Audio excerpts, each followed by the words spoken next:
di lantai 3 Gedung Kreatif Onyx Radio 88,7 FM Inspiring Life. Hari ini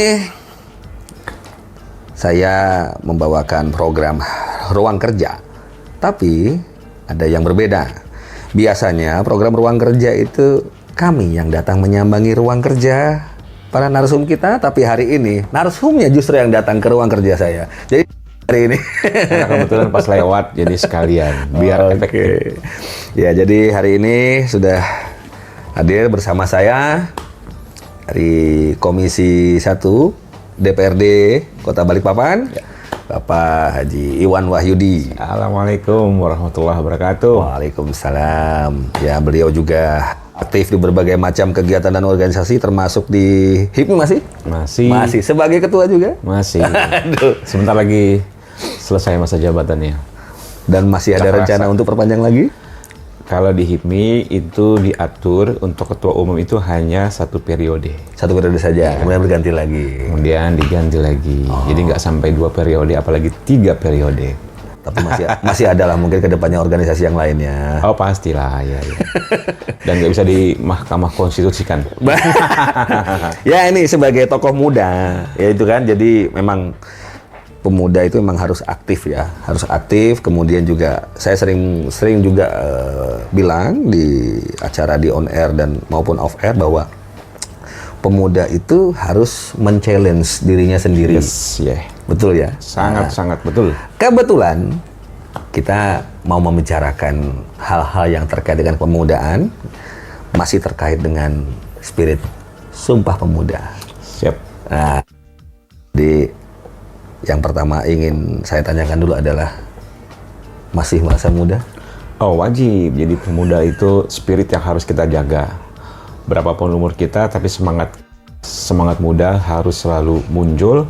Karena dengan semangat itu menurut saya akan muncul ide, gagasan, kreativitas yang kemudian bisa kita mengejawantahkan dalam bentuk karya-karya yang bisa kita persembahkan dalam buat kota kita, buat lingkungan kita lah, seperti itu. Nah, itu kalau orang muda ngomongnya begitu. Kalau orang tua yang tidak bijak sama sekali ngomongnya adalah saya menolak tua. Menolak tua dan menolak dewasa. Jadi bermain terus. Kan ada semacam kayak pemeo ya. Boys will be boys lah, forever kan gitu. Boy always be boys. Yes. Oke. Ya, ini terkait dengan pemuda. Ya, beberapa waktu terakhir lah. Ini mungkin langsung saya singgung ya, yang terkait dengan Balikpapan lah. Aktivitas kepemudaan kita beberapa waktu ini bisa kita lihat ya, paling yang bisa kita lihat utamanya di weekend lah. Aktivitas anak-anak muda sekarang kebut-kebutan di jalan raya sampai memakan korban. Nah, menurut pandangan dari Mas Iwan sendiri bagaimana? Apa sudah waktunya kita membuatkan sebuah sirkuit? Kan saya dengar-dengar di Tritip itu sebetulnya sudah ada lahan disiapkan. Saya dengar-dengar loh ya, nggak tahu bener apa enggaknya. Ya. Nah, itu menurut pandangan Mas Iwan sendiri gimana? Ya, anak muda itu kan cenderung pengen tantangan, pengen mengekspresikan hobinya gitu ya. Jadi kalau ada yang hobinya di otomotif atau balapan, kemudian dia mengekspresikan di jalan, itu menurut saya berisiko lah ya. Dan memang sekarang pemerintah kota sudah membangun ya, on proses sebetulnya pembangunan sirkuit, cuman karena melihat prioritas dan kebutuhan kita hari ini, mau nggak mau kita menunda dulu untuk pembangunan sirkuit yang ada di Balikpapan Timur. Masih kesedot gas ampal ya? Ya, jadi kita memprioritaskan beberapa persoalan yang penting, banjir gitu ya, desa ampal yang dianggarkan hampir 140 miliar, kemudian pembangunan rumah sakit di Balikpapan Barat, Rumah Sakit Sayang Ibu, sekolah. Kemudian ada 2 sekolah di tahun ini ya, ada SMP di Balikpapan Barat dan SMP di Balikpapan Selatan, SMP dan Padu yang di Balikpapan Selatan. Pembangunan rumah sakit juga direncanakan depan di Balikpapan Timur, dan 2024 juga direncanakan pembangunan 2 sekolah SMP di Tengah dan di Balikpapan Timur. Jadi karena memang skala prioritas ya. Jadi, tapi kalau misalkan memang kita punya sumber dana yang lain, kenapa tidak ya kan?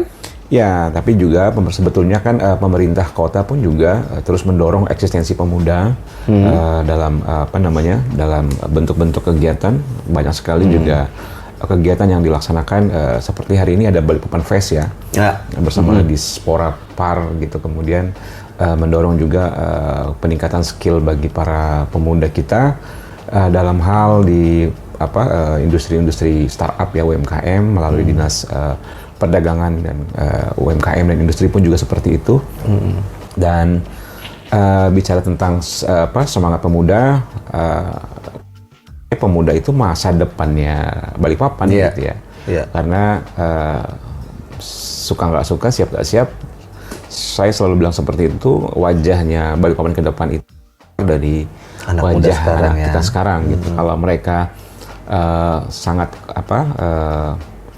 open mind, kemudian memiliki istilahnya vibe positif ya, kemudian juga selalu membuka referensi yang luas gitu ya, kemudian senantiasa berkontribusi dan menumbuhkan semangat kepada kota kita untuk berkontribusi yang positif, ya saya optimis kapan ke depan pastinya akan bisa memiliki wajah yang sangat baik, masa depan yang cerah lah, seperti itu. Ini saya tertarik tadi barusan Mas Iwan ngomong masalah SDM. Ya. Ya. Di kita ini kan ada banyak proyek-proyek besar. Yang sebelah sana ada proyek IKN, kemudian yang lebih dulu ada RDMP dan sebagainya. Dan kedepannya tidak menutup kemungkinan akan banyak sekali pekerjaan-pekerjaan besar di Kota Balikpapan dan sekitarnya. Sementara, apakah SDM kita itu sudah cukup banyak yang tertampung di tempat-tempat itu? Sudah cukup terakomodir? Ya, saya kira itu menjadi tantangan lah ya buat pemerintah kota, bagaimana kita bisa link and match lah antara dunia industri dan juga anak-anak yang kita hasilkan dari sekolah-sekolah maupun balai latihan kerja lah begitu. Dan ini harus inline begitu ya. Jadi kebutuhan industri yang ada di Balikpapan, kemudian sumber daya dan ini harus betul-betul nyambung lah. Ini menjadi tantangan menurut saya, dan saya merasakan ini masih butuh dorongan yang kuat begitu ya.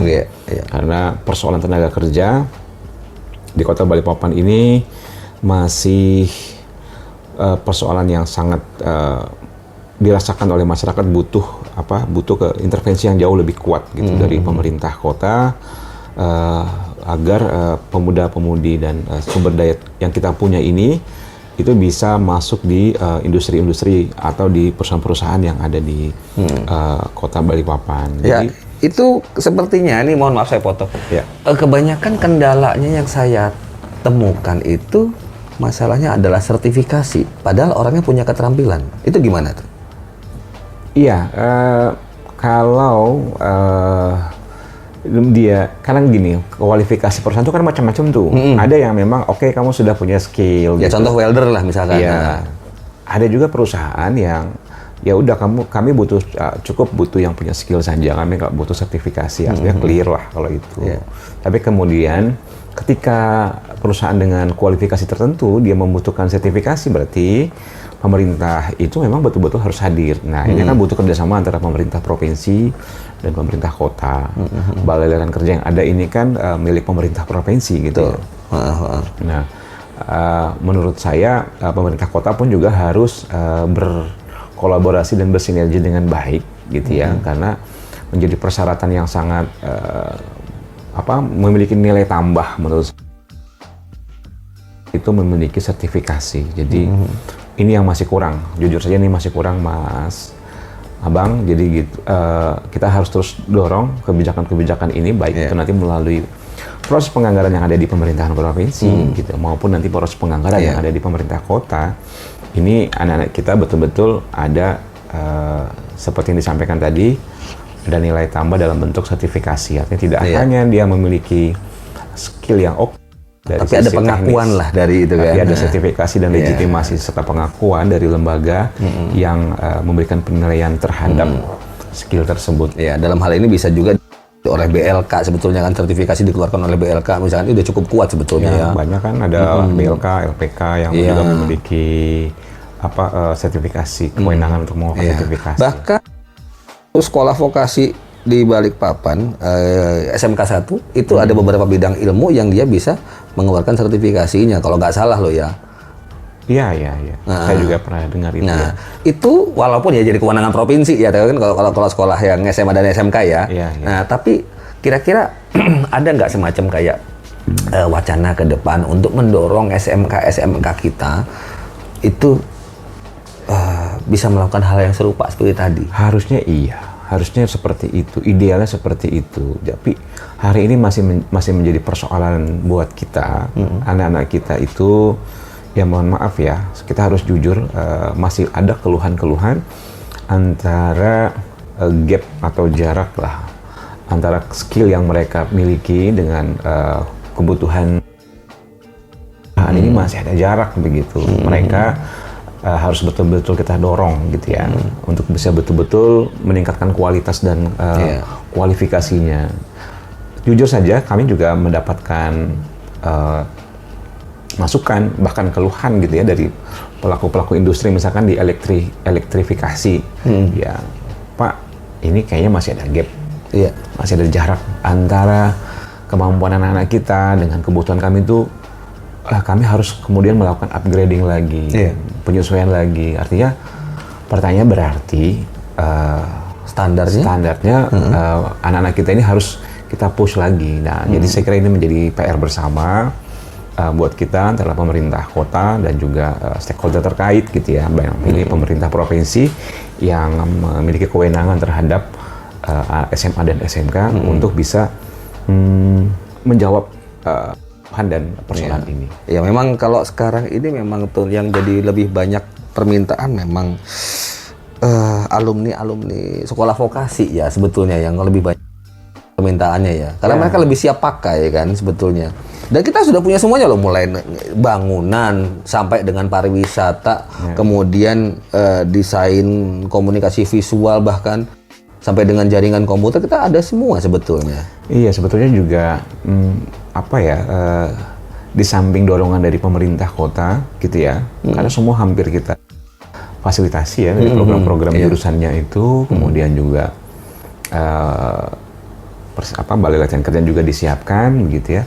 Namun yang tidak kalah penting juga spirit dari putra-putri kita ya, anak-anak kita untuk betul-betul juga memiliki semangat untuk meng-upgrade knowledge-nya dia gitu. Kan sekarang ini sebenarnya kalau mau belajar gitu ya, sekarang kan sangat-sangat terbuka ya. Kalau mau belajar melalui media internet, teman-teman bisa. Apapun ada lah sekarang ya. Iya, jadi teman-teman juga bisa membuka. Nggak seperti dulu lah.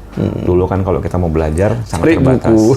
Iya, kita kemana-mana. Kita harus cari mentor yang betul. Nggak mudah, begitu harus datang. Hari ini kita bisa mencari referensi itu di dunia internet, di dunia YouTube segala macam. Jadi ilmu dalam genggaman lah hitungannya kan. Ya, yang tidak kalah penting menurut saya spirit mental ini harus kita dorong ya, agar anak-anak kita ini memiliki fighting spirit. Fighting spirit ini yang harus mereka miliki. Jadi nggak semuanya harus didorong oleh lingkungannya, oleh orang tuanya, oleh pemerintahnya, tapi juga dia juga mendorong dirinya agar bisa mengakselerasikan kemampuannya dengan kemajuan zaman yang ada. Jadi memang harus punya trigger untuk bisa membuat si anak-anak ini memiliki rasa ingin tahu yang lebih besar dan juga minat literasi mungkin ya. Pastinya.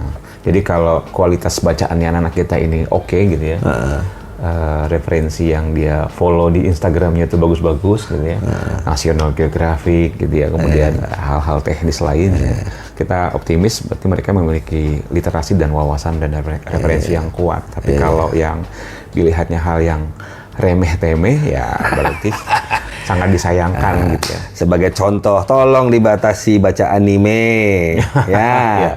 Boleh baca, cuma jangan berjam-jam baca anime, tidak menambah pengetahuan antum. Iya betul. Boleh lah sekali-sekali. Sekali-sekali cukup, hanya untuk leisure ya, untuk killing time gitu, misalkan ada waktu luang. Selebihnya ya kalau bisa ya mungkin agak sedikit berat, mungkin oke, kita mencari tahu soal politik, ilmu pengetahuan dan teknologi. Ya, kedepannya itu ya justru malah meningkatkan value kita sebetulnya kan? Iya, hari ini kan kalau kita lihat ya, Abang ya, teman-teman bisa melihat lajunya namanya teknologi. Sekarang itu ada kecerdasan buatan, AI, artificial intelligence, kemudian internet, kemudian IoT, robotik gitu ya. Kalau kita lihat di restoran yang modern-modern itu, pelayannya udah nggak ada manusianya. Iya, ya kayak di Jepang gitu ya. Jadi yang paling cuma buat beberapa detik saja yang ada manusianya, selebihnya semuanya robot. Habis kita makan gitu ya, selesai piringnya ditaruh, ada tuh pelayannya, tapi bukan manusia, robot yang sana kemari kita taruh gitu kan. Kemudian kalau kita di mana, di jalan tol udah nggak ada juga manusianya, tinggal aja. Mungkin ke depan nggak ada lagi tapnya kali, langsung sensor aja kali, nggak perlu begini lagi gitu. Tapi mungkin masih lama Mas Iwan, masih menunggu sampai kira-kira orang-orang kita itu mau memarkir kendaraannya, beli mobil nunggu kalau sudah punya parkirannya. Ya. Mungkin dimulai dari situ dulu. Pesan yang ingin saya sampaikan gini, artinya ke depan akan pekerjaan yang dilakukan repetisi itu, yang pengulangan itu akan diambil oleh teknologi gitu. Jadi akan banyak yang kepangkas dan hilang pekerjaan-pekerjaan tersebut. Tapi beberapa perusahaan sudah pakai kok kayak fabrikasi. Kayak misalkan contoh mesin potong juga sudah menggunakan separuh robotik, begitu-begitu kan? Kita nonton kemarin badminton Denmark Open. Jadi koknya itu udah robot juga yang siapin gitu. Oh, yang handlingnya? Ya. Artinya ya seperti itu situasinya hari ini. Tapi di sisi lain, selain akan banyak pekerjaan yang kepangkas, tentunya dalam hal pekerjaan-pekerjaan baru yang tumbuh pun juga semakin banyak. Tapi butuh kreativitas. Ya, tapi jadi plus minus juga kan? Iya, memang sekarang pergeserannya seperti itu. Sementara negara kita ini masih butuh konsep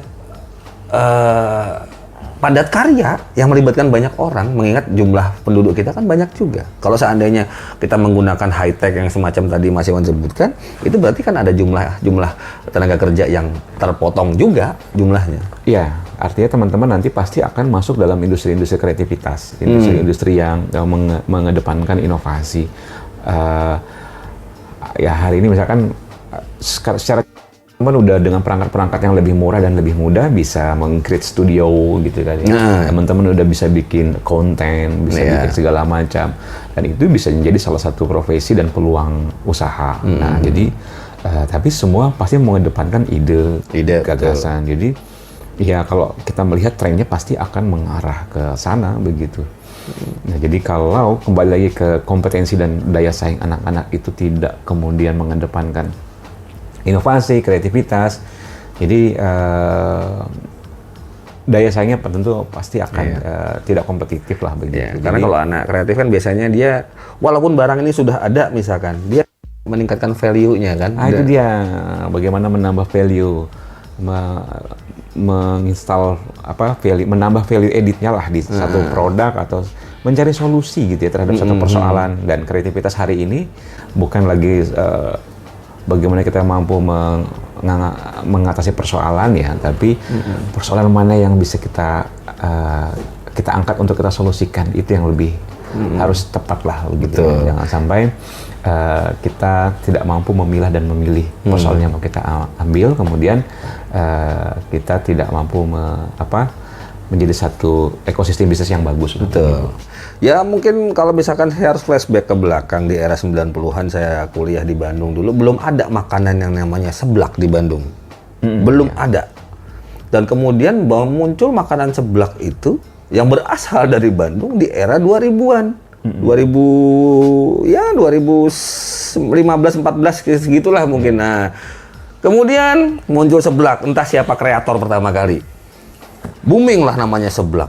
Kemudian orang mulai berpikir, ini gimana caranya membuat sebuah inovasi sebuah seblak ini berbeda, lebih punya nilai jual. Mulai ditambahin ceker, ditambah ini. Ya itu kan juga salah satu bentuk inovasi untuk penambahan nilai kan. Ya, ya. Contoh sederhananya ya. Ya, ya.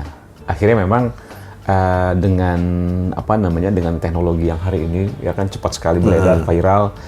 Iya, tantangannya hari ini inovasi dan kreativitas itu semakin mudah untuk ditiru ya kan. Iya. Dikembangkan lah istilahnya. Dikembangkan. Jadi ya ini yang harus kemudian jadi tantangan baru lagi gitu kan. Selain kita menambah nilai tambah, kita juga harus betul-betul memiliki satu keunikan lah ya. Karena hari ini kan satu yang jual jilbab semua. Iya.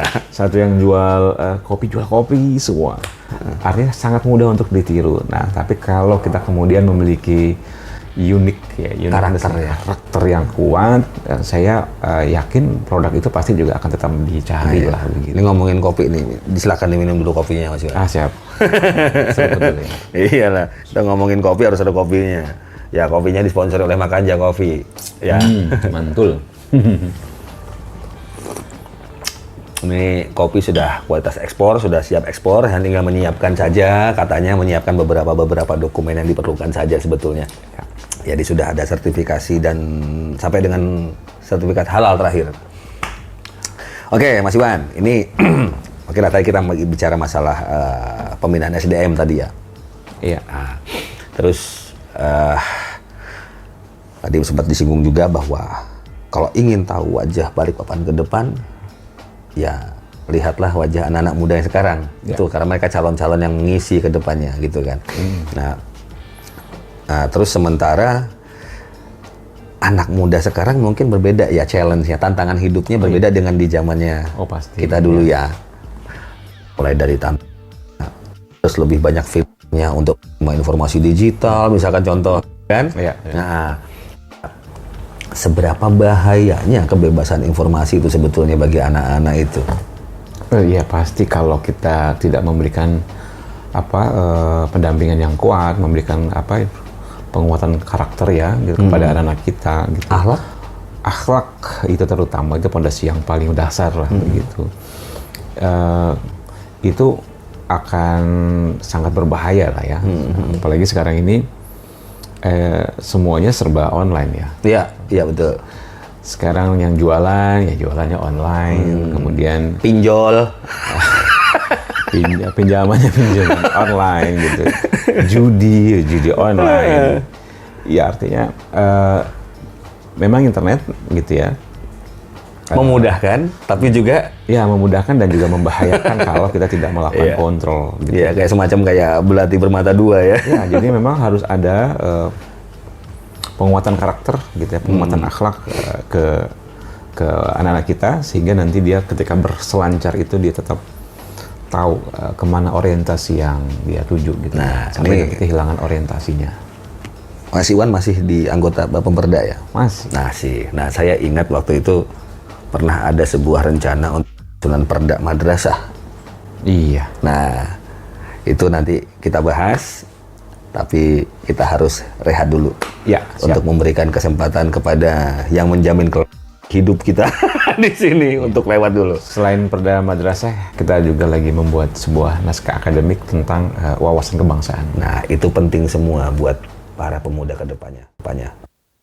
Back after this commercial break. Oke, sahabat Onyx 88.7 FM, Inspiring Your Life, kembali lagi dalam sesi bincang-bincang santai kita di program Ruang Kerja. Tadi sudah sempat di segmen sebelumnya saya mencoba berjanji untuk membahas masalah pembentukan karakter melalui rencana perda madrasah dan juga wawasan kebangsaan.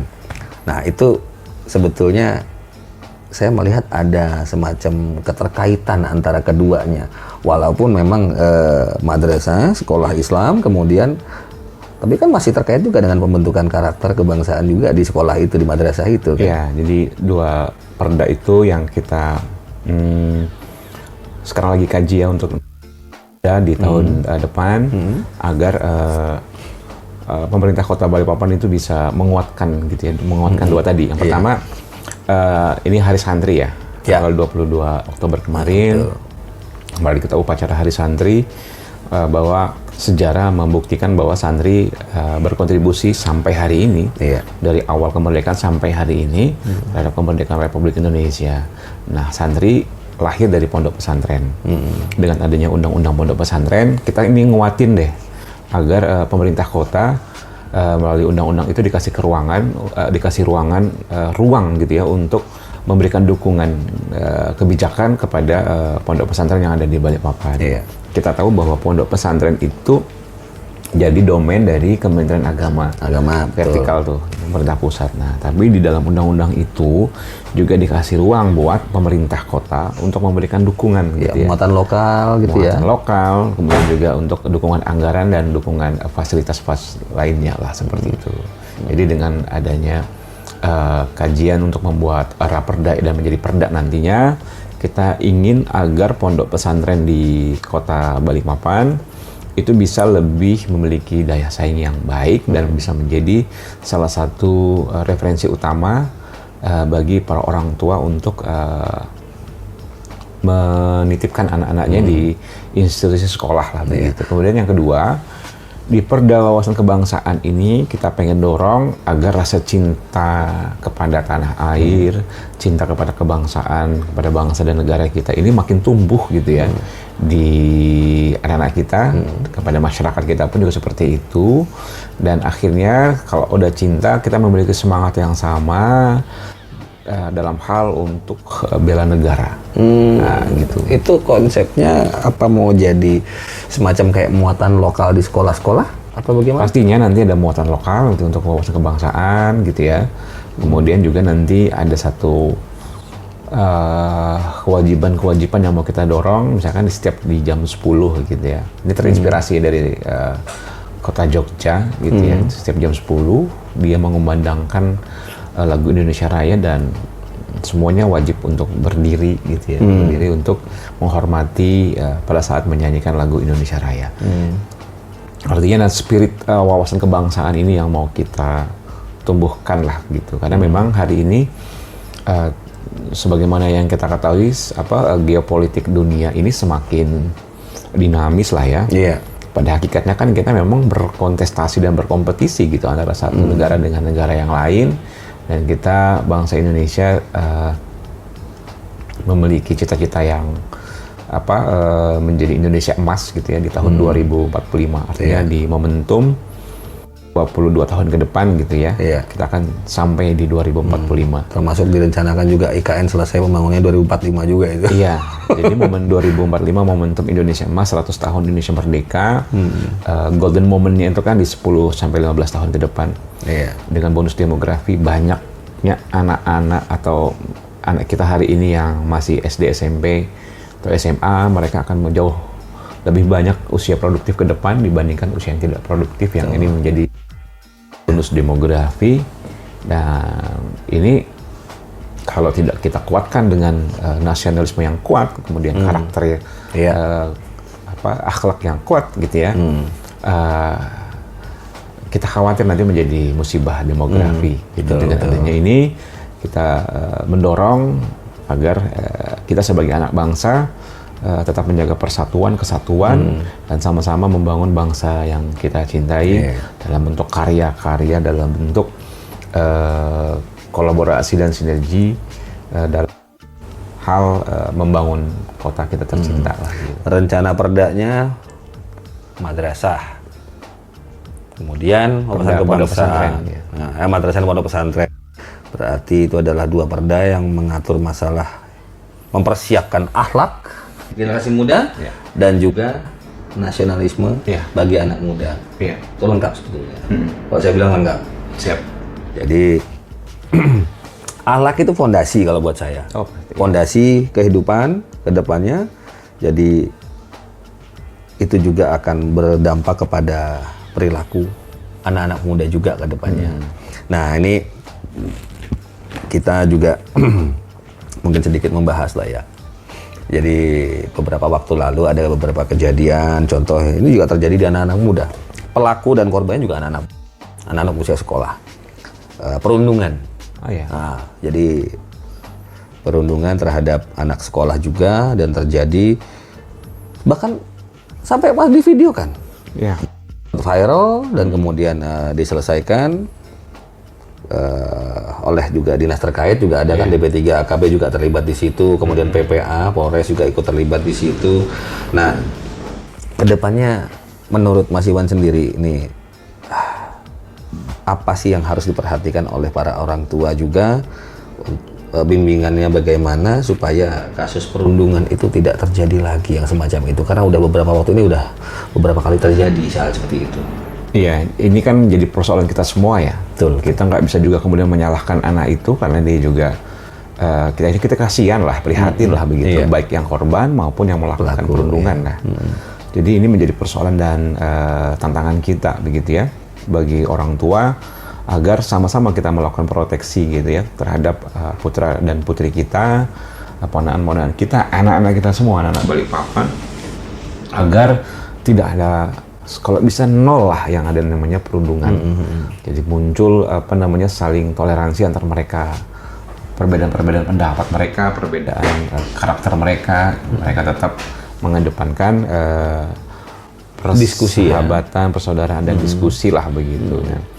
Nah, kira ini ya menjadi tanggung jawab kita, dan menurut saya kan ada 3 nih ya pilar dalam dunia pendidikan kita yang untuk bisa kuat. Yang pertama lingkungan keluarga ya, lingkungan tempat dia bermain gitu ya, dan juga lingkungan sekolah gitu ya. 3 pilar ini yang memiliki tanggung jawab yang sama saya kira untuk sama-sama menjaga ini semua, memberikan edukasi yang kuat begitu ya. Makanya ini lagi-lagi ke Perda ya. Jadi kita sekarang juga lagi membangun namanya Perda Ketahanan Keluarga begitu ya.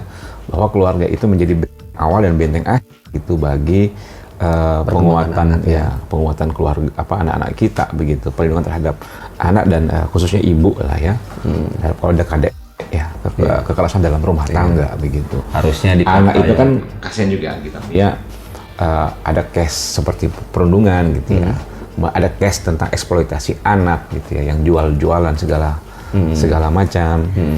Nah ini menjadi persoalan dan tanggung jawab kita bersama. Kalau kemudian ada eksploitasi itu kan nanti ada apabila orang tua terlibat dalam eksploitasi itu kan nanti bisa ada aturan dan undang-undang kita nanti yang memberikan perlindungan terhadap hal itu. Jadi sebetulnya buat anak-anak yang masih jualan tisu atau kerupuk malam-malam itu gimana? Iya, itu artinya itu menjadi konsentrasi dari kita agar pemerintah kota hadir. Kemudian kalau ada yang jual tisu dikembalikan kepada orang tuanya. Kemudian kalau orang tuanya kemudian dianggap terlibat, berarti kan orang tuanya yang betul-betul harus bertanggung jawab. Tapi kalau orang tuanya kemudian lalai atau luput, nah berarti ini menjadi tanggung jawab kita bersama antara pemerintah kota dengan orang tua dan lingkungan masyarakat sekitar. Apa sih akan persoalannya? Misalkan persoalan ekonomi, berarti pemerintah kota harus hadir bagaimana bisa menciptakan lapangan pekerjaan bagi orang tua, lapangan pekerjaan gitu. Dan kemudian berkolaborasi dengan lingkungan sekitar, misalkan kalau ada perusahaan-perusahaannya di situ, dia bisa memanfaatkan CSR dari perusahaan untuk meng-hire orang tuanya sebagai tenaga kerja gitu, atau upgrade skill para keluarganya agar nanti ada keluarga yang bisa menjadi penopang bagi keluarga itu. Nah ini menurut saya menjadi butuh kerjasama kita semua ini, butuh kerjasama kita semua. Kita nggak bisa melihat ini spot-spot ini salahnya orang tua, ini salahnya si anak, salahnya pemerintah. Tapi ini menjadi tanggung jawab kita bersama agar perundungan, kemudian bully, kemudian eksploitasi anak, kemudian menguatkan karakter anak, toleransi dalam mereka bersosialisasi, ini yang harus kita kerjakan dan lakukan secara bersama-sama. Ya harusnya memang tidak terjadi lah di kota Balikpapan yang semacam itu, harusnya ya. Tapi memang agak apa ya, mungkin salah satu dampak dari kemajuan kota juga begitu kan, semakin banyak orang datang ke sini, tidak semuanya mungkin terampil, tidak semuanya punya keahlian, kemudian harus bekerja yang semacam itu, mungkin semacam itulah.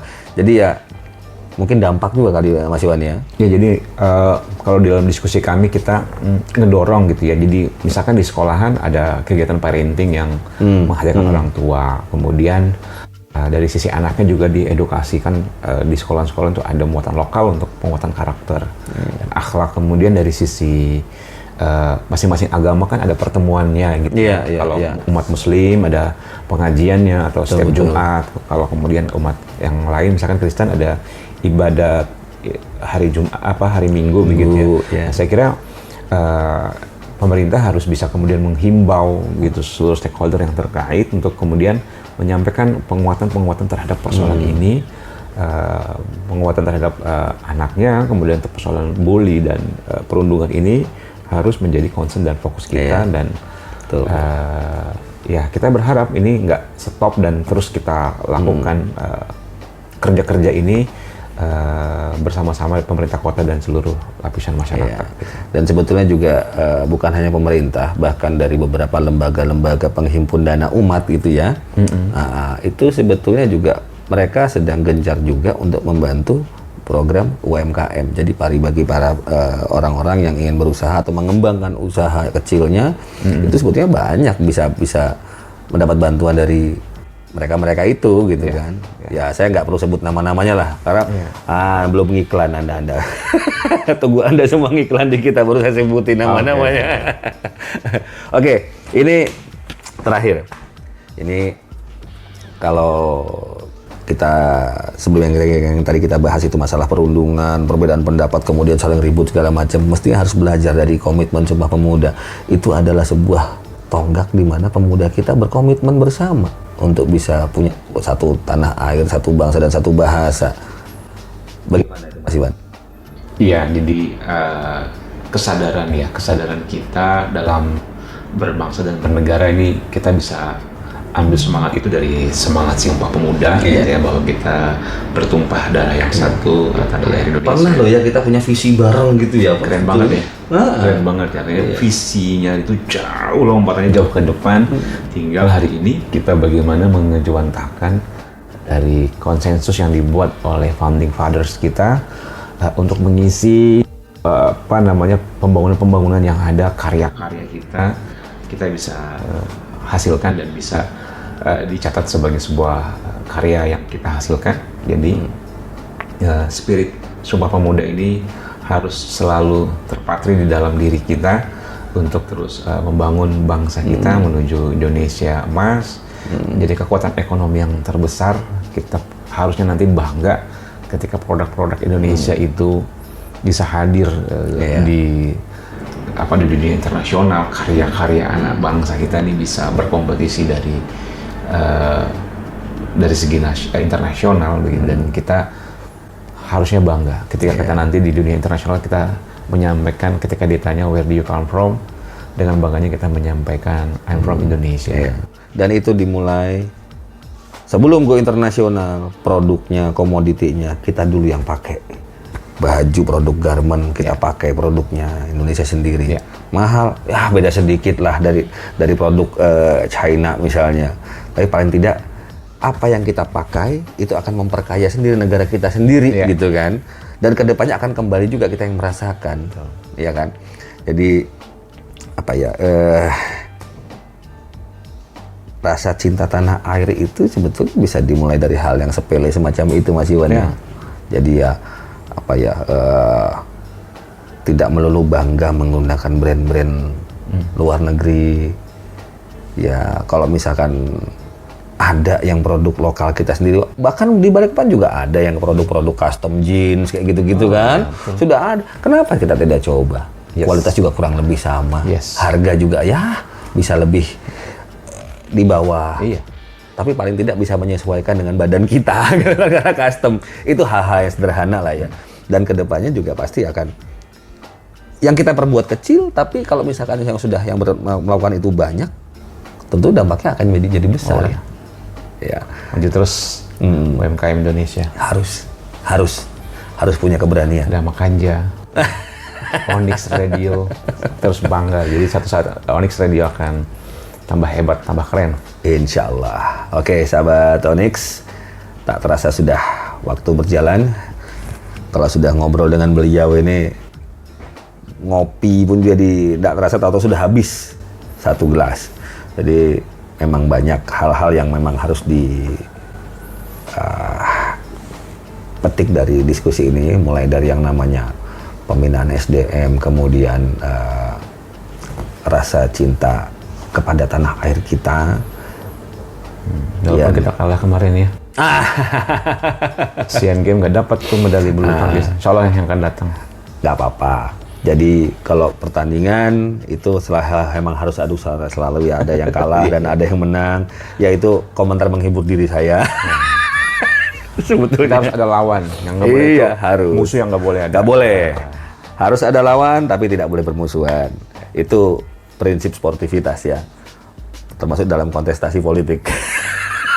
Betul ya.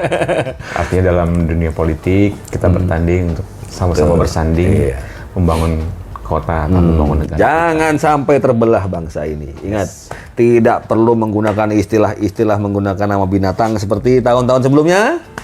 Betul? Betul sekali. Kita jaga iklim politik tetap kondusif karena apapun itu yang kita lakukan adalah untuk kemajuan bangsa kita bersama. Oke, sahabat Onyx, thanks for listening Onyx Radio and be inspired.